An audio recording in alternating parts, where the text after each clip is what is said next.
तो नमस्कार, आदाब, सत श्री अकाल दोस्तों। मैं रजनी स्वागत करती हूँ आपका हमारे चैनल राजस्थान ज्ञान में। तो दोस्तों, आज है 8 फरवरी और 8 फरवरी की न्यूज़ लेके मैं आपके सामने उपस्थित हूँ। तो सबसे पहले बिना देरी के शुरू करते हैं आज की इम्पोर्टेंट न्यूज़। तो सबसे पहले है प्राउड बॉयज़। दोस्तों, दो तीन दिन से क्या, जब से डोनाल्ड ट्रंप एडमिनिस्ट्रेशन था उस टाइम भी ये टर्म चल रही थी और अब वापस से ये टर्म चर्चा में आई है। तो कई बार ऐसे ही टर्म्स एग्जाम में पूछ ली जाती हैं। तो हम देख लेते हैं प्राउड बॉयज़ क्या है। यह अमेरिका का एक वैचारिक रूप से चरमपंथी प्रेरित हिंसक समूह है। चरमपंथी मतलब चरम जिनकी विकास धारणाएं होती है, हर चीज को एक्सट्रीमिस्ट जिसे हम बोलते हैं, हर चीज को एक्सट्रीम लेवल पे लेके चले जाते हैं। और हिंसक तो आपको पता ही है, वैसा एक समूह है जो इनके धारणा कैसी है, एंटी वुमन मतलब महिलाओं से नफरत करते हैं, एंटी मुस्लिम मुस्लिमों से नफरत करते हैं, एंटी ट्रांसजेंडर ट्रांसजेंडर से भी नफरत करते हैं, एंटी माइग्रेंट की अपने देश में कोई प्रवासी लोग आते हैं वो भी इन्हें बर्दाश्त नहीं होते, और एंटी ट्रांसजेंडर, ये सारे गुण इनमें पाए जाते हैं। तो ऐसा एक समूह है, अमेरिका में विकसित हो गया था डोनाल्ड ट्रंप एडमिनिस्ट्रेशन के समय। और वो कहते हैं कि मतलब ट्रम्प साहब ने ही इन चीज़ों को बढ़ावा दिया था, क्योंकि वो लोग ट्रम्प साहब भी एंटी माइग्रेंट थे, है ना, इन सब चीज़ों के एंटी मुस्लिम थे, मुस्लिम देशों की यात्रा पे बैन लगा दिया था, बहुत सारे देशों का वीज़ा रद्द कर दिया था, है ना। तो ये सब कार्य वो करते थे और इन सब चीज़ों से ऐसे ग्रुप्स को बढ़ावा मिला वहाँ पे। और अभी जो कनाडा सरकार है, कल भी मैंने आपको थोड़ा सा कनाडा का, जैसे ये है उत्तरी अमेरिका, ये वाला, सॉरी, ये है यूएसए, और ये जो ऊपर वाला देश है दोस्तों, ये है कनाडा। तो इन दोनों की सीमा यहाँ पे टच करती है। तो ये जो कनाडा सरकार है, इन्होंने अभी कहा है कि अमेरिका में जो प्राउड बॉयज नाम का ये ग्रुप है, इसे आतंकवादी ग्रुप घोषित कर देना चाहिए। मतलब इन लोगों की घटनाएं बहुत ही एक्सट्रीम होती है और आतंकवादियों से भी बदतर, मतलब आतंकवादियों जैसे ही काम ये लोग भी करते हैं। तो इनको आतंकवादी ग्रुप घोषित कर देना चाहिए। तो कनाडा के इस बयान के बाद में ये इन जैसे ग्रुप वापस चर्चा में आ गए, तो इसलिए हमारे लिए ये जानना ज़रूरी था। एक दोस्तों, रोहिणी कमीशन के बारे में भी आज के हिंदू में खबर आई थी। तो हमें सबसे पहले कोई कमीशन अगर चर्चा में रहता है तो हमारे लिए जानना ज़रूरी है। कमीशन पुराना है लेकिन फिलहाल चर्चा में क्यों है। कमीशन सबसे पहले रिलेटेड किससे है, अन्य पिछड़ा आयोग जो है, ओबीसी वर्ग जो है, उसको उपवर्गों में उपवर्ग करने हेतु, उपवर्गीकरण हेतु 2017 में अनुच्छेद 340 के तहत बनाया गया था। देखो दोस्तों, तीन चीजें हैं इसमें। देखो, बनाया क्यों गया था, ओबीसी जो वर्ग है उसका उप विभाजन करने के लिए। अभी ओबीसी को 27% आरक्षण है, लेकिन होता क्या है हमारे यहाँ पे कि जो लोग कुछ वंचित लोग ऐसे हैं जो जिनको आरक्षण नहीं मिल पाता है ओबीसी में भी, है ना, और कुछ ओबीसी में ही पैसे वाले लोग हैं जो आरक्षण का फायदा उठा रहे हैं, जिनको अभी जरूरत नहीं है आरक्षण की। तो फिर सरकार ने सोचा कि क्यों नहीं कोटे में से कोटा दिया जाए। इसके लिए एक टर्म आती है, ओबीसी को पहले से कोटा प्राप्त है। इसमें लगभग 2000 के आसपास जातियां पाई जाती है। इसमें से कुछ बहुत ज़्यादा विकसित हो चुकी है और कुछ बहुत ज़्यादा पीछे है।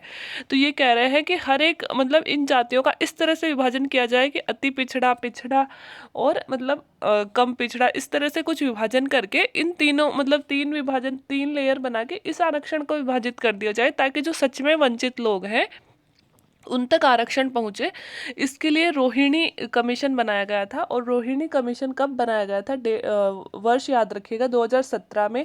और कौन से अनुच्छेद के तहत हम ऐसे विशेष जाति जनजाति के लिए ये कमीशंस बनाते हैं। अनुच्छेद 340 में दोस्तों ओबीसी का दिया हुआ है कि पिछड़ा वर्ग के लिए विशेष कमीशन 340 के तहत बन सकता है। ठीक है। और अब क्या है दोस्तों, इस आयोग को कहा गया था 6 माह में अपनी रिपोर्ट देनी थी, लेकिन 6 माह से आज 2017 से 18, 19, 20 और 21 आ गया, लगभग 3 साढ़े 3 साल हो गए, अभी तक इसकी रिपोर्ट नहीं आई है। और पुनः इसकी रिपोर्ट देने का समय 31 जुलाई तक बढ़ा दिया गया है। लगभग 3-4 महीने का टाइम इसे और दे दिया गया है, अभी तक इसने अपनी रिपोर्ट नहीं दी है। ओबीसी में कुल 2600 के लगभग जातियां हैं। वर्तमान में ओबीसी में कितनी जातियां आती है, 2600 के। और आरक्षण कितना दिया गया है, ओबीसी को 17% आरक्षण दिया गया है। तो बहुत इंपॉर्टेंट चीज़ है, ना केवल अभी के एग्जाम्स के लिए, हमेशा हमारे लिए इम्पोर्टेंट रहने वाली है, क्योंकि आरक्षण का एक मैटर हमारे लिए इम्पोर्टेंट रहता ही है और चर्चा में भी रहता है। नंदा देवी ग्लेशियर ब्रेक्स, ये तो आप सबने कल से न्यूज़पेपर पे, मीडिया पे देख ही ली होगी ये न्यूज़ कि दोस्तों नंदा देवी चोटी है वहाँ के उत्तराखंड में। और नंदा देवी पे जैसे वहाँ के हिमालय पर्वत वहाँ पे पाया जाता है, और हिमालय पर्वत की ऊंची ऊंची चोटियों पे बर्फ जमी रहती है, तो उन बर्फ के जो पहाड़ होते हैं उन्हें ग्लेशियर कहते हैं। तो नंदा देवी चोटी पे जो पहाड़ था मतलब बर्फ जमी हुई थी, उसे हम कहते हैं नंदा देवी ग्लेशियर। अब दोस्तों नंदा देवी ग्लेशियर, वहाँ पे इतने सारे प्रोजेक्ट, हाइड्रो पावर प्रोजेक्ट चल रहे हैं, टनल बनाने के प्रोग्राम चल रहे हैं, सड़कें बन रही हैं, तो उससे क्या होता है कि वहाँ पे खनन होता है, खुदाई होती है और ब्लास्ट किए जाते हैं बड़े बड़े। तो इनसे क्या होता है, ये ग्लेशियर्स को बहुत ज़्यादा प्रदूषण हो रहा है और ये ग्लेशियर्सों को बहुत ज़्यादा नुकसान हो रहा है। तो इनसे ग्लेशियर कमज़ोर हो रहे हैं, प्लस हम कार्बन डाइऑक्साइड का उत्सर्जन कम नहीं कर रहे हैं, इतना बढ़ा रहे हैं, पेड़ हम काट रहे हैं। तो इन सब चीज़ों से रिपोर्ट भी आई थी थोड़े दिन पहले, ये मैंने लिखा भी है इसमें कि ग्लेशियर बढ़ने की, जो पिघलने की दर है वो दुगनी से भी ज़्यादा हो चुकी है साल 2000 के बाद में। तो उसी का एक भयंकर नतीजा हमको देखने को मिला, क्योंकि ग्लेशियर आमतौर पर गर्मियों में ज़्यादा पिघलते हैं, बट सर्दियों में ग्लेशियर पिघल के और फिर टूटना इतने बड़े पहाड़ का, ये हमें प्रकृति की चेतावनी है कि हम कहाँ तक, किस सीमा तक और अपनी हदें कब कहाँ तक हम पार कर रहे हैं। तो इस नंदा देवी ग्लेशियर से यहाँ से धौली गंगा शुरू होती थी दोस्तों। धौली गंगा गंगा का ही एक पार्ट है। सबसे पहले धौली गंगा आती है, फिर आगे चलकर यही अलकनंदा कहलाती है, और फिर जब अलकनंदा में भागीरथी नदी मिल जाती है तो फिर ये गंगा का रूप धारण कर लेती है, इसे हम गंगा बोलने लगते हैं। तो इस धौली गंगा नदी में दोस्तों यहाँ पे क्या होता है, नीचे से जैसे ग्लेशियर पिघलते रहते हैं, अस्थायी झीलें बन जाती है उनका पानी इकट्ठा होके। अब ये ग्लेशियर यहाँ पे टूट के गिरा पहाड़, और इस झील में भयानक रूप से, मतलब अगर कोई पत्थर का टुकड़ा हम पानी में गिराएंगे पानी उछलेगा ना, सेम वैसा ही इतना बड़ा ग्लेशियर गिरा, तो भयानक उछाल आया, और इसी का उछाल फिर इस नदी में आया। ये नदी इसी से जुड़ी हुई थी, और आगे यहाँ पे 2 हाइड्रो पावर प्रोजेक्ट चल रहे थे। तो पहले इस वाले प्रोजेक्ट को तोड़ा, ये सब चमोली डिस्ट्रिक्ट की बात है, पहले इस वाले प्रोजेक्ट को तोड़ा, तो इसका जो मलबा था, है ना, उसको एकदम पानी की तरह बहा ले गया अपने साथ ये नदी और ये ग्लेशियर का पानी मिलके, और फिर वो मलबा और पानी चल के यहाँ पे दूसरे डिस्ट्रिक्ट में पहुंचा और यहाँ तहस नहस कर दिया। ठीक है, तो आगे चलकर फिर पहाड़ों की वजह से इसकी रफ्तार कम भी हुई, लेकिन शुरू में आप सबने वीडियो देखे होंगे सोशल मीडिया पे, कितनी भयानक रफ्तार से चल रहा था। और लगभग इन टनल्स में जो मजदूर काम कर रहे थे, 170 मजदूर, उनमें से कुछ की डेड बॉडी मिली है, कुछ को बचा भी लिया गया और कुछ अभी तक लापता है। तो वही घटना मैंने थोड़ी सी लिखी है कि उत्तराखंड के चमोली डिस्ट्रिक्ट के जोशीमठ इलाका था, जोशीमठ में स्थित नंदा देवी ग्लेशियर के टूटने से भयंकर त्रासदी हुई है। यहाँ से धौली गंगा नदी निकलती है, और उत्तराखंड के सीएम, याद रख लेना दोस्तों, त्रिवेंद्र सिंह रावत है। इसी बहाने से, क्योंकि कई बार बैंक्स की, एनटीपीसी की ऐसे एग्जाम चल रही है ना, इनमें सीएम ही पूछ लेते हैं।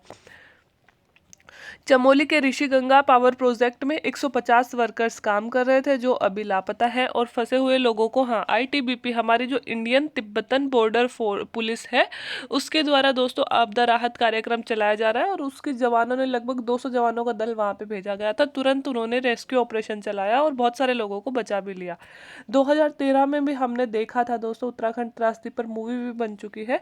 तो वो भयंकर बाढ़ आई थी, 7 साल भी उसको नहीं हुए, लेकिन फिर से एक और बाढ़ आ गई है। तो ये जो बाढ़ थी, जो 2013 में आई थी, ये बाढ़ क्यों आई थी, क्योंकि 3 दिन से वहां पर भयानक तौर पर बारिश हो रही थी, और बारिश के कारण वहां पे छोराबारी एक नाम का ग्लेशियर था, वो पिघल रहा था, और उसके साथ ही क्लाउड ब्रस्ट, मतलब बादल फटने की घटना होती है। ज्योग्राफिकल एक टर्म होता है जिसमें बादल फटने की घटना होती है, और बादल जब फटता है तो एक स्थान पर अचानक से बहुत तेज और भयंकर बारिश आ जाती है। तो ये घटना 2013 में हुई थी, उसकी वजह से वो बाढ़ आई थी। और अब की बार दूसरी घटना हुई, अब की बार ग्लेशियर टूट के गिरा है, इस वजह से बाढ़ आई है। ठीक है, यह एक मेजर क्लाइमेट इवेंट है, मतलब एक बड़ा क्लाइमेट चेंज हम इसे बोल सकते हैं। और इसे दोस्तों ज्योग्राफी में एक टर्म नाम दिया जा रहा है, GLOF, मतलब ग्लेशियर लेक आउटबर्स्ट फ्लड। मतलब ये जैसे ग्लेशियर है, इनकी ये नीचे का पार्ट पिघलता जैसे रहता है ना, तो यहाँ पे एक लेक बन जाती है ना, लेक मतलब झील बन जाती है। ठीक है, अब ये नीचे नीचे से पिघलता रहता है थोड़ा बहुत, वो नियमित है, उससे कोई प्रॉब्लम नहीं है। लेकिन हम बहुत ज़्यादा पोल्यूशन फैला रहे हैं, गर्माहट फैला रहे हैं, तो ये बड़ा भाग अगर टूटकर इस लेक में गिरता है, तो ये फिर इस लेक से दोस्तों बाढ़ आ जाती है, क्योंकि इतना बड़ा पानी का बर्फ का टुकड़ा आके गिरेगा तो फिर फ्लड आ जाती है। तो उसे कहते हैं GLOF, मतलब ग्लेशियर लेक आउटबर्स्ट फ्लड। ठीक है, 2019 में जर्नल साइंस एडवांस की एक रिपोर्ट आई थी, उसमें ग्लेशियर तेजी से पिघल रहे हैं। इस रिपोर्ट में ये खुलासा कर दिया गया था कि हमारे जो ग्लेशियर है वो बहुत तेजी से पिघल रहे हैं, और पिछले 10 सालों में ग्लेशियर पिछले 10 सालों से, मतलब ये 2000 साल, मतलब जो सन 2000 था उसकी बात करें कि 2000 से तो ग्लेशियर पिघलने की दर दुगनी हो चुकी थी, लेकिन हमने इस पे कोई ध्यान नहीं दिया। वहाँ पे 47 से भी अधिक ऐसे हाइड्रो प्रोजेक्ट चल रहे थे जिस पे एनजीटी ने रोक लगाई, कभी वहाँ के हाई कोर्ट ने रोक लगाई, कभी सरकार के किसी मंत्री ने रोक लगाई, लेकिन उनका पूर्ण क्रियान्वयन नहीं किया गया है ना। रोकों के बावजूद भी ऐसी चीज़ें चल रही थी कहीं ना कहीं, और इसलिए ये सब घटना हमको देखने को मिली। इस बजट में हमारे रेल मंत्रालय द्वारा हमारे रेलवे को पूर्ण इलेक्ट्रीफाई करने का लक्ष्य कब तक का रखा गया है। मैंने जब बजट पढ़ाया था तब भी मैंने कहा था बहुत इंपॉर्टेंट चीज़ है। तो 2030 तक हम अपने सारे रेलवेज को इलेक्ट्रीफाई कर देंगे। इलेक्ट्रीफाई का करने का मतलब होता है अभी जो कोयले से रेलगाड़ियाँ चलती है फिर वो कोयले से चलना बंद हो जाएंगी, बहुत सारी वो कर दिया है और पूर्ण लक्ष्य रखा है 2030 तक। और फिर हम चलाएंगे बिजली से, सिर्फ इलेक्ट्रिक रेलगाड़ी चलेंगी।